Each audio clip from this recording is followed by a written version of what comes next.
दोस्तों अस्सलाम वालेकुम। दोस्तों आज हम बात करेंगे लॉ एडमिशन टेस्ट के बारे में और उसके गेस पेपर के बारे में और कुछ ट्रिक्स आपको बताएंगे और उन ट्रिक्स के हवाले से आप किस तरह जो है अपने अपने पेपर्स को क्वालिफाई कर सकते हैं और किस तरह फर्स्ट अटेम्प्ट में क्वालिफाई कर सकते हैं।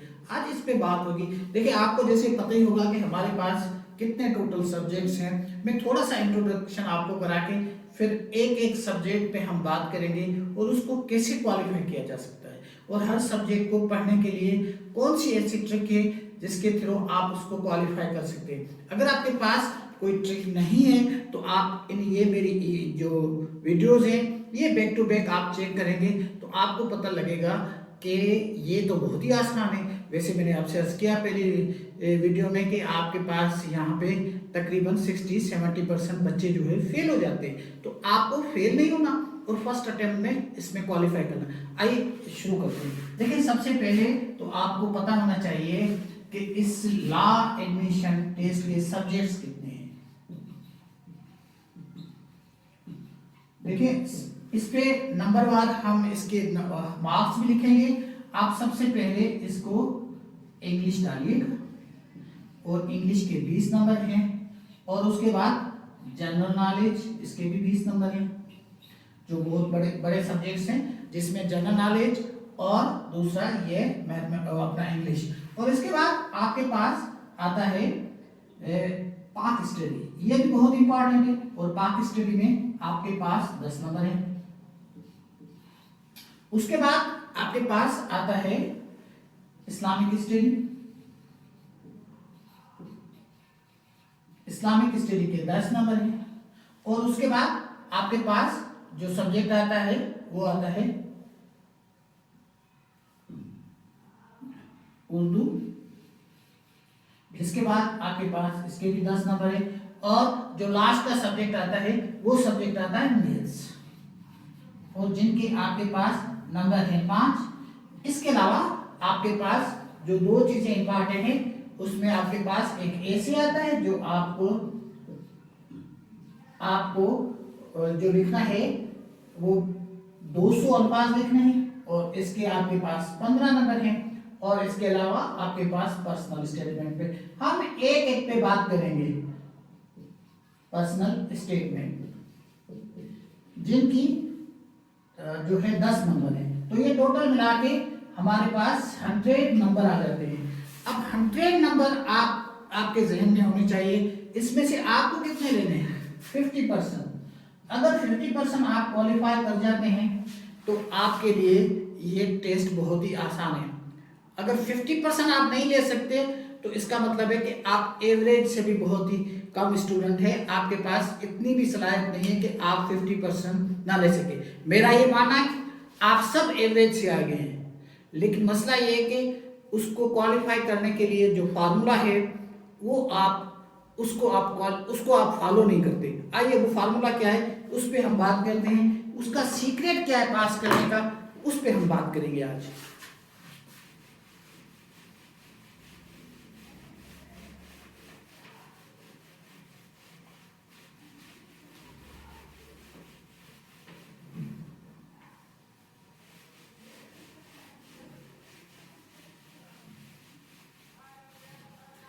देखिए सबसे पहले हमारे पास जिसको लीस्ट इंपॉर्टेंस दी जाती है कि चलो इसके नंबर बहुत कम है, वो है मैथमेटिक्स। अब लोग समझते हैं कि इसके सिर्फ 5 नंबर हैं तो हम इस पे क्यों इतनी मेहनत करें, और ये 5 नंबर अगर हमें नहीं भी मिले सो व्हाट, हम बाकी जो है वो 95 नंबर है उस पे क्यों ना हम अपनी मेहनत करें। तो इस पे लोग ज्यादा मेहनत नहीं करते। यही सबसे बड़ा जो है वो उन बच्चों को नुकसान होता है जो 49 लेते हैं नंबर, 48 लेते हैं, समटाइम 47 भी लेते हैं, लेकिन वो फेल हो जाते हैं। तो उनको अफसोस भी ज्यादा होता है, यार मेरी एक नंबर में जो है वो मार्क्स जो है वो क्वालिफाई नहीं कर सका, अदरवाइज मैं तो क्वालिफाई कर जाता। मेरे पास बहुत सारे ऐसे बच्चे हैं कि सर 49 नंबर है, मेरी दाखिला करा दो। 49 नंबर तब भी दाखिला नहीं होगी, 45 9.5 होगी तब भी दाखिला नहीं होगी। You have to take at least 50 number. उसकी क्या वजह है? उसकी वजह मैं आपको बताता हूँ। देखें मैथ्स में हमारे पास जो 5 सवाल आते हैं उसमें जो दो सवाल आते हैं वो बहुत मुश्किल होते हैं, कॉम्प्लिकेटेड। इसमें आईक्यू भी आ सकती है और इसमें वर्ड प्रॉब्लम्स होते हैं। तो ये जिनकी मैथमेटिक्स बहुत अच्छी है वो कर सकते हैं। कोई इतनी कोई मतलब है कि बहुत ही मुश्किल नहीं आते, ये जैसे बाकी टेस्टों में आते हैं वैसे ही आते हैं। लेकिन वो बच्चे जिनकी मैथ्स बहुत ही वीक है वो इसको क्वालिफाई नहीं कर सकते। लेकिन 3 प्रॉब्लम्स तो ऐसे आते हैं जो हमारे प्राइमरी का बच्चा भी उसको क्वालिफाई कर सकता है। अब अगर आपके पास प्राइमरी की एजुकेशन नहीं है तो मैं कुछ नहीं कह सकता, लेकिन 3 प्रॉब्लम्स इनको हमें देखना है।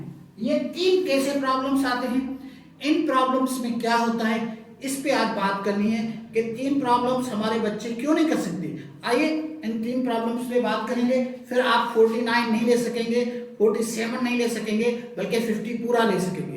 तो आइए इस पे बात करते हैं कि ये कैसे आप ले सकते हैं। आइए इस पे बात करते हैं। देखें, आपको सबसे पहले अगर मैथमेटिक्स में आप समझते हैं कि आपकी मैथमेटिक्स कमजोर है तो आपकी कम से कम सिंप्लीफिकेशन जो है वो अच्छी होनी चाहिए। आपकी मैथमेटिक्स में कम से कम आपको उसकी फाउंडेशंस का पता होना चाहिए। फाउंडेशन से मुराद ये कि आपको पता होना चाहिए माइनस कैसे छुड़ाते हैं या प्लस कैसे उसको सॉल्व करते हैं, और इसके अलावा मल्टीप्लाई को कैसे हम सॉल्व करते हैं, और इसके अलावा डिवाइड को कैसे सॉल्व करते हैं, बार को कैसे सॉल्व करते हैं, ठीक है, और उसके अलावा ब्रैकेट को कैसे हम सॉल्व करते हैं, ठीक है। ये आपको पता होना चाहिए। अगर ये नहीं पता तो आई एम सॉरी, आप कुछ नहीं कर सकते। इसके लिए देखें, इतनी कोई मुश्किल चीज नहीं है। एक छोटा सा फार्मूला है, उसको आपको याद करना है, और वो फार्मूला अगर आपको याद आ जाए तो आप समझेंगे आपको प्राइमरी क्लास याद आ गई। मैं प्राइमरी की क्लास ले रहा हूँ और बहुत सारे बच्चों को इनका पता नहीं होता, ठीक है ना। उनको जब पता नहीं होता तो वो फेल हो जाते हैं। आइए इस पे बात करते हैं। देखिए, एक आपने प्राइमरी में पढ़ा होगा डेमोस रूल, ठीक है। ये एक ऐसा फार्मूला है जो हमारे बच्चों में मैटर क्या, बहुत सारे ग्रेजुएट बच्चों को भी नहीं आता। आज भी आप ग्रेजुएट लोगों से पूछेंगे कि ये डेमस फार्मूला क्या है तो आपको नहीं बताएंगे। बहुत सारे बच्चे, बहुत सारे लोग, बहुत सारे प्रोफेशनल्स, ऐसा नहीं है सारे नहीं, लेकिन बहुत सारे नहीं बताएंगे। अब मसला ये है कि अगर आपको मैं ये प्रॉब्लम दे दूं, ये 10 और उसके बाद ये -2 और ये +24, तो इसमें बहुत सारे बच्चे कंफ्यूज हो जाएंगे। उनको ये नहीं पता कि ये प्रॉब्लम कैसे सॉल्व करते हैं। आइए आज इस प्रॉब्लम को सॉल्व करते हैं। सबसे पहले तो मैंने आपसे कहा कि इस डेमोस रूल को देखता है, तो सबसे पहले हमारे पास जिसमें नहीं है तो छोड़ दे, लेकिन सबसे पहले डिवाइड मींस नक्सीम सबसे पहले छुड़ाएंगे, उसके बाद मल्टीप्लाई दूसरे नंबर पे छुड़ाएंगे, तीसरे नंबर पर एडिशन वो तीसरे नंबर पे छुड़ाएंगे, और लास्ट में आपके पास ये सब्ट्रैक्शन। ये है बुनियादी फार्मूला, इस पे आपको फोकस करना चाहिए। अब देखिए, यहाँ पे अगर हम इसको पहले माइनस कर देंगे, इसमें 8 और फिर 24 से कर देंगे तो ये प्रॉब्लम आपको गलत हो जाएगा।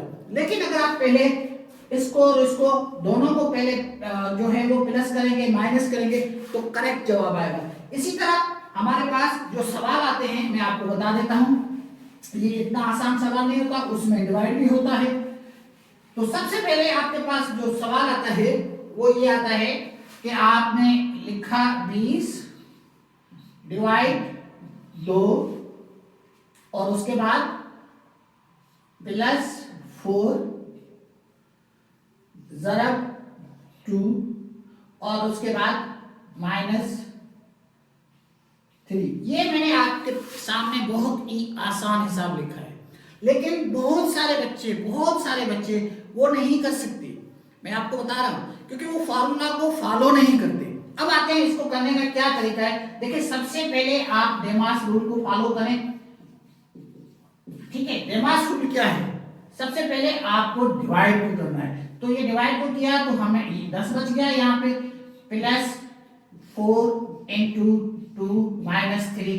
अब क्या करते हैं लोग, फिर 10 और 4 को जो है वो जोड़ कर देते हैं, हालांकि ये आप कर नहीं सकते। सबसे पहले आपको यहाँ पे ये मल्टीप्लाई जो है उसको छुड़ाना है, तो 10 प्लस 4 दूनी ये कितने हो गया 8, और इसके बाद ये हो गया ये 3। ठीक है, अब इसके बाद आपके पास जो करना है, आप अभी ए करेंगे तो एडिशन, तो एडिशंस में आपके पास 8 18 और माइनस ये 3, तो 18 में से कितने हो गए ये 15, आपका जवाब आ गया। और अगर आप इस तरीके से नहीं करेंगे तो आपका ये जवाब गलत आएगा। So is the case with so many problems, ये इस तरह के प्रॉब्लम्स। एक तो आपका ये सवाल हो गया और इसकी 1 नंबर आपके पास आ गया। इसमें अपनी कौन सी मुश्किल है, अगर आपके पास माइनस प्लस और सिंप्लीफिकेशन नहीं आती, और जो बहुत सारे बच्चों को नहीं आती, कम से कम 1 नंबर तो आप ले लेना। अगर 1 नंबर आपके पास आ गया तो यू विल क्वालिफाई बहुत इजीली। अच्छा, आप दूसरे सवाल पे आते हैं, देखिए वो कितना आसान सवाल है। अब इसमें आपके पास बहुत ही एक सिंपल इक्वेशन आती है। अब इक्वेशन, इसमें क्या प्रॉब्लम है, आपके पास इक्वेशन आ गई, लोग इक्वेशन से डर जाते हैं। ये 9x प्लस 10 बराबर, और यहाँ पे आपके पास फॉर एग्जाम्पल ये आएगा 21। अब x, ठीक है, तो ये आपके पास प्रॉब्लम आ गया। अब इसमें क्या करना होता है, आपको x की वैल्यू निकालनी होती है, यहाँ y भी आ सकता है तो y की वैल्यू भी निकाल सकते हैं।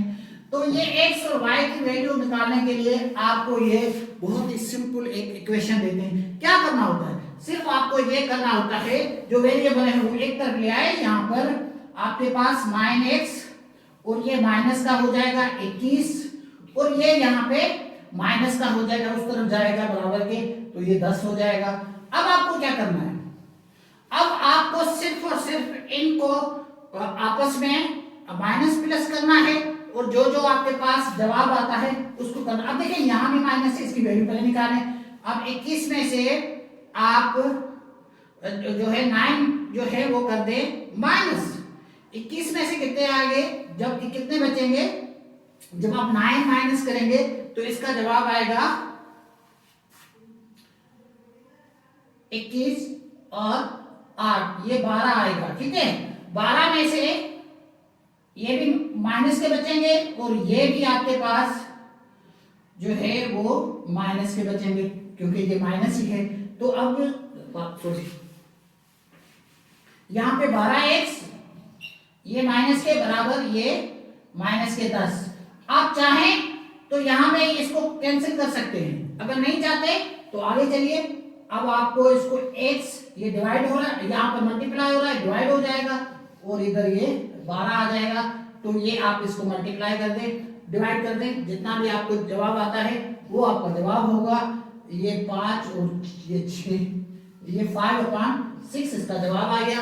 तो ये कितना आसान जवाब है, कितना आसान है, लेकिन ये भी बच्चे नहीं कर सकते, इसमें भी कंफ्यूज हो जाते हैं कि क्या करना है। इक्वेशन आ गई, इक्वेशन तो हमसे सॉल्व नहीं होती, तो इस तरह का भी एक आध प्रॉब्लम आ सकता है। इसमें वो ब्रैकेट भी डाल सकते हैं, कुछ भी कर सकते हैं, लेकिन ये आ सकता है अगर जहां ब्रैकेट हो तो ब्रैकेट आपको छोड़नी होती है, अगर कहीं बाहर हो तो सबसे पहले बाहर का प्रॉब्लम आपको छोड़ना, आपको वो इक्वेशन सॉल्व करनी होगी, या वो वैल्यू आपको सबसे पहले सॉल्व करनी होगी।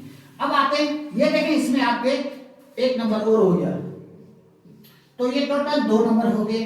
तीसरे नंबर पे आते हैं, ये तीसरा जो है ये लास्ट है, ये करेंगे तो आपको ऐसा लगेगा कि तीनों ही बहुत ही आसान हिसाब है, हम इनको क्यों छोड़ देते हैं, और ज्यादातर लोग माइंड नहीं अप्लाई करते और वो फेल हो जाते हैं। अब आते हैं हम तीसरे प्रॉब्लम पे। अब ये भी बहुत ही आसान आता है, ये ज्यादातर आपके पास मैंने देखा है कि ज्यादातर परसेंटेज का आता है।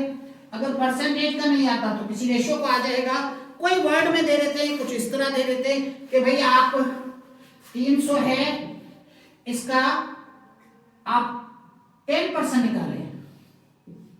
300 का 10% को वर्ड में भी दे सकते हैं, लफ्जों में लिखा होगा कि आप 300 का 10% निकालें। ये कितना बहुत ही आसान हिसाब है, लेकिन बच्चे नहीं करते क्योंकि परसेंटेज निकालने नहीं आती।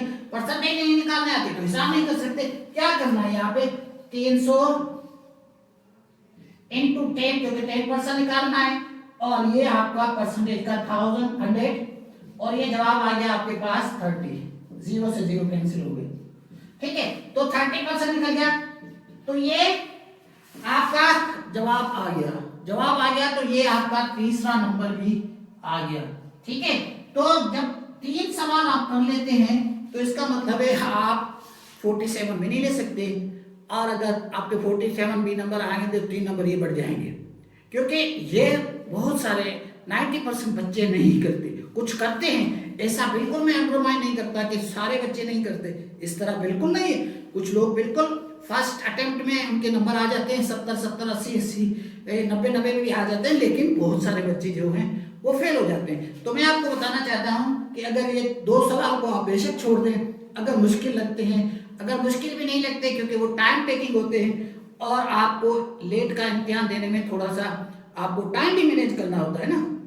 जब टाइम मैनेज करना होता है तो जाहिर सी बात है प्रॉब्लम आती है।